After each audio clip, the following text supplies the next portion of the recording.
উনি এখন দিল্লির আইসিইউতে আছে।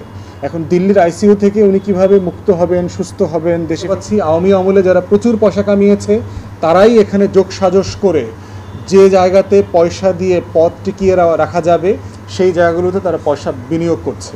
এবং ঢাকা বিশ্ববিদ্যালয়ের মধুর ক্যান্টিনে, ডাকসু ক্যাফেটেরিয়াতে, টিএসসিতে এই তদবির বাণিজ্যের আখড়া বসছে।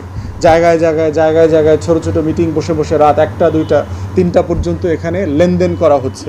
প্রচুর লেনদেনের কথা ব্যক্তিগতভাবে আমরা জানি।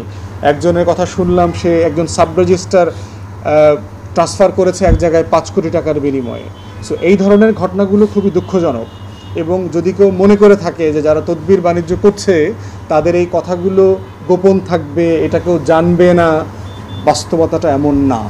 এটা জানাজানি হবে, এই বাস্তবতাগুলো মানুষ জেনে যাবে, এটা কোনোভাবে এড়ানো যাবে না। সোশ্যাল মিডিয়ার জমানাতে সততার বিকল্প কিছু আর নাই।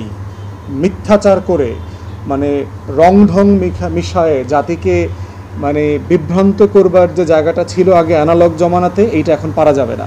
অতএব এই বাস্তবতাটা মাথায় রেখে আমরা মনে করছি, সরকারকে বলছি যে প্রশাসনে যে অস্থিরতা চলছে সেটাকে একটা নিয়মতান্ত্রিক জায়গায় এনে এটাকে অ্যাড্রেস করেন। আদারওয়াইজ এই যে অরাজকতা চলছে এটা দিয়ে আপনি রাষ্ট্র পরিচালনা করতে পারবেন না। রাজনৈতিক দল হিসেবে বাংলাদেশের সংবিধান যে কাউকে রাজনীতি করবার, দল গঠন করবার অধিকার দিয়েছে। যে কারো স্বাধীন মত প্রকাশ করা, দ্বিমত করা, চিন্তার স্বাধীনতার অধিকার আমাদের রাজনীতিতে আছে। এই মানে বৈষম্য বিরোধী আন্দোলনে যারা জড়িত ছিল বিভিন্ন পর্যায়ে, তারা যদি রাজনৈতিক দল করতে চায় অবশ্যই রাজনীতি করবার এবং দল করবার অধিকার তাদের আছে। কিন্তু আমরা জানতে চাই তাদের প্রস্তাবনাটা কী। তারা নতুন রাজনৈতিক দল যে করবে সেটা এক্সিস্টিং রাজনৈতিক দলগুলো থেকে তো এটা ভিন্ন প্রস্তাবনা থাকতে হবে, যে বর্তমান রাজনৈতিক দলগুলো এগুলো করতে পারছে না বলে আমরা এই কারণে একটা নতুন রাজনৈতিক দল করছি।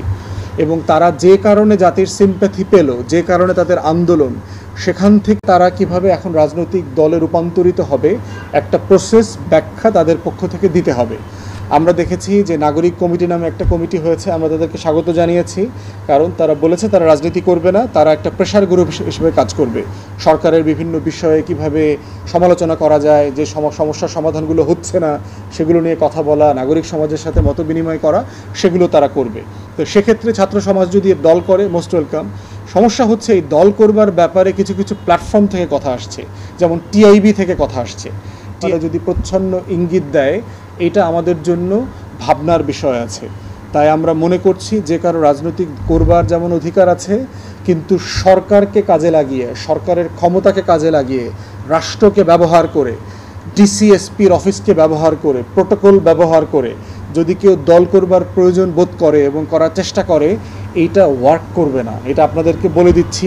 ছোট ভাই, অনুজ, সহযোদ্ধা যারা আছেন, ঢাকার বাইরে এই ছাত্র সমাজের আড্ডা বলতে কিছু নাই বাংলাদেশে। গ্রামে গঞ্জে যান, ভিন্ন রাজনীতি আছে ওখানে। কনস্টিটিউয়েন্সি পলিটিক্স ডিফারেন্ট জিনিস। অতএব সেই বাস্তবতা মাথায় নিয়ে যদি লম্বা যুদ্ধে যেতে পারেন যে হ্যাঁ আমি 20 বছর ধরে রাজনীতি করে দল দাঁড় করাবো, সেটা ঠিক আছে। যদি মনে করে থাকেন শর্টকাট সেনাবাহিনীকে দিয়ে ভোট টাকায় আপনারা ক্ষমতা দখল করবেন, পিছনে দরজা দিয়ে ক্ষমতায় যাবেন, একদম রূপকথার গল্প। এটা ওয়ার্ক করবে না। যে কারণে হাসিনারটা ওয়ার্ক করে নাই, আপনাদেরটা এটা ওয়ার্ক করবে না। এটা করার দিন এখন আর নাই।